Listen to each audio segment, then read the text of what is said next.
Is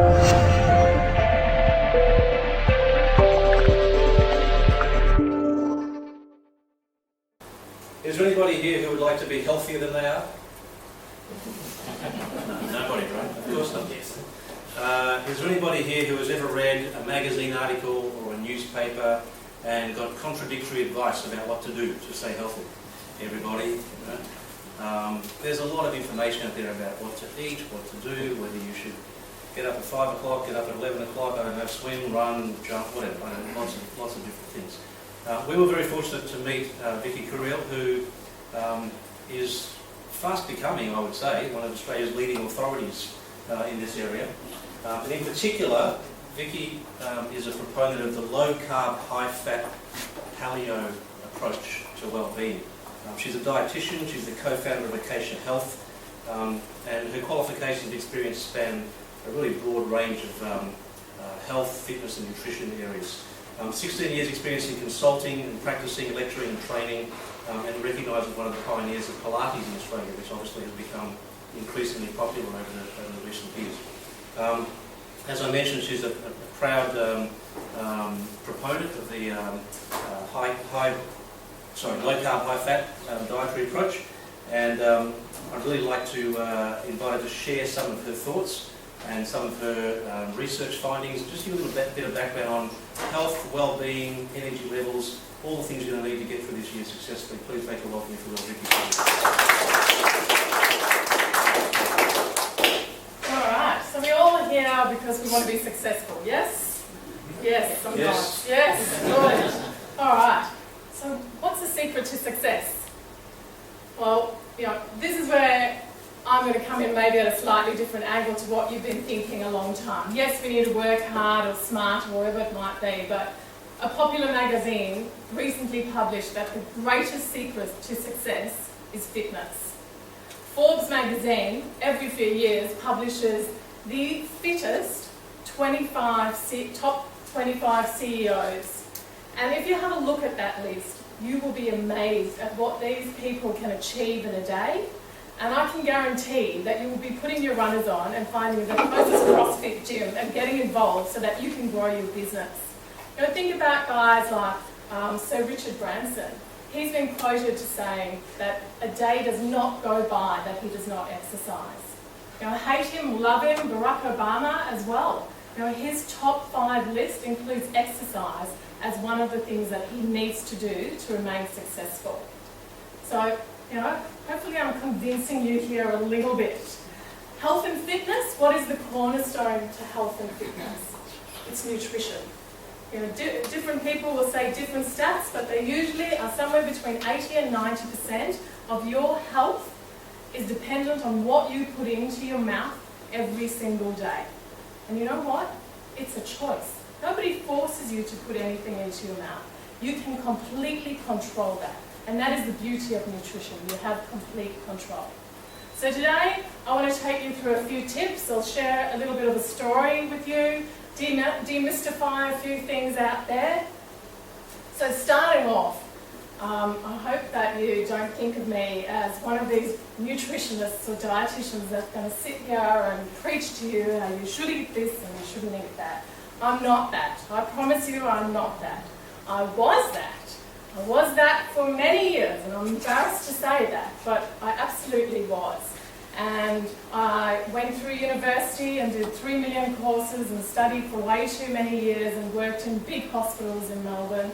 And all I did during that time was become more and more frustrated. More and more frustrated with mainstream guidelines, because what I was finding was that my patients and my clients were just not getting the results.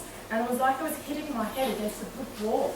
And I didn't know what the answers were, to such an extent that I became embarrassed to be a dietitian and I left the profession. But luckily, my passion for nutrition did not wane. My passion for research and science and the facts did not wane. And even whilst I was not practicing as a dietitian, I made it my duty to go beyond the university walls and start investigating a little bit further. And what I discovered was the truth. And I applied it firstly to myself. I was my first case I studied and I started getting the results that I wanted. I then applied it to my family and they got the results from a health, from a weight loss point of view, from whatever they were after. And I came back into the profession on my own terms. And now my patients and my clients can get the results that they are after. And I'm no longer embarrassed to call myself a dietitian, I'm proud. But I am a left-of-centre dietitian because I do things very differently to mainstream. And I like to be different. It gives me a specific goal to work towards with people, and I like to prove people wrong. So, I'll ask you a few questions. You can answer yes or no. Does fat make you fat? No. Is whole grain an essential and healthy part of your diet?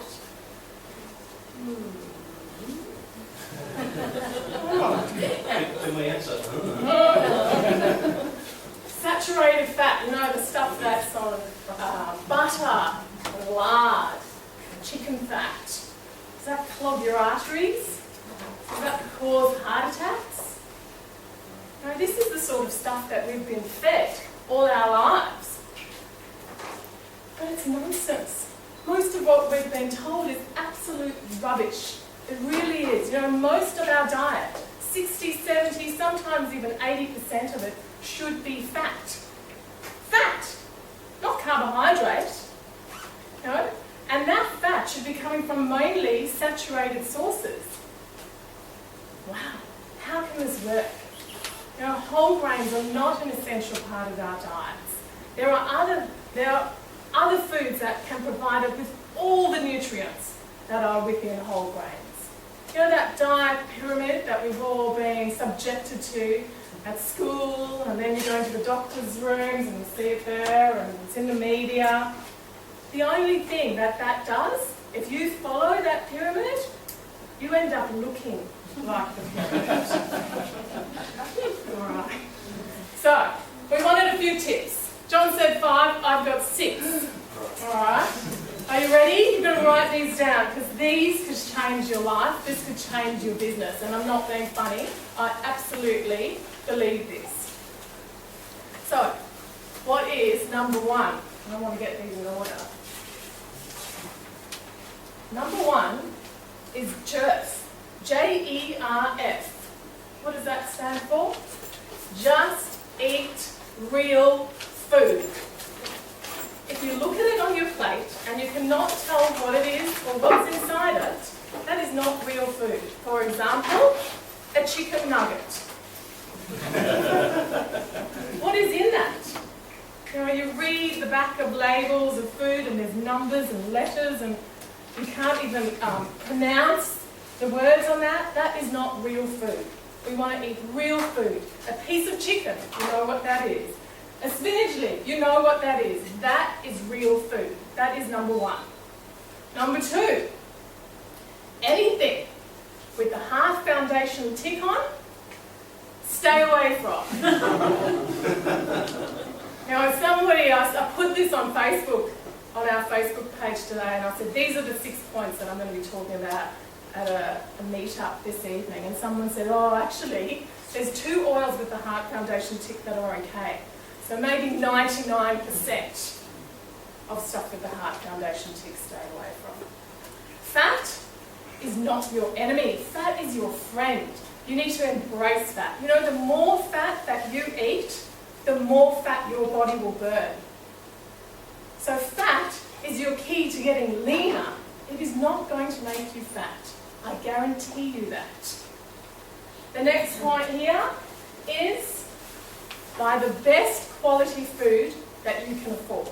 It's not just about the type and the quantity, it's absolutely about the quality. If you can afford to get organic, sustainable, you know, free range, GMO free, if you can grow it in your own home or you live on a farm, whatever you can do, whatever your money can buy, get the best that your money can buy. The next one is that whole grains are definitely, or any type of grains, are definitely not an essential part of our diet. This is something that the Dietitians Association has led us to believe, and the medical fraternities have led us to believe. If we had a evolved to eat whole grains, we would have beets. We do not. And the last point, this is number 6. And number 6 is sugar should be avoided at all costs. And don't believe anything differently. So those are my 6 points. If you let me, I could probably speak here not for 6 minutes, but about 6 hours or 6 days. I could do that, I think. So this is tip of the iceberg stuff.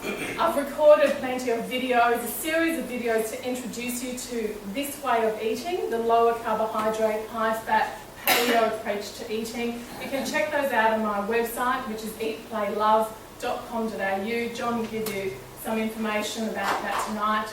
So, if you want to be successful in what you do, if you want to make big changes to your life, start with what you put into your mouth. Thanks.